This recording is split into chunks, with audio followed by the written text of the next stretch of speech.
একটা সুন্দর শান্ত গ্রামে থাকত এক বুড়ো আর এক বুড়ি। তাদের এক নাতি ছিল, নাম পিন্টু।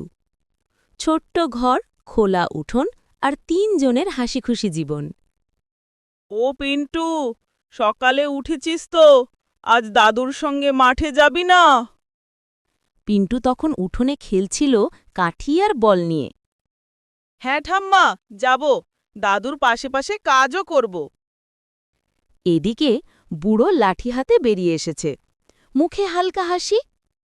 চল পিন্টু, রোদ উঠেছে, মাঠে কাজ শুরু করতে হবে।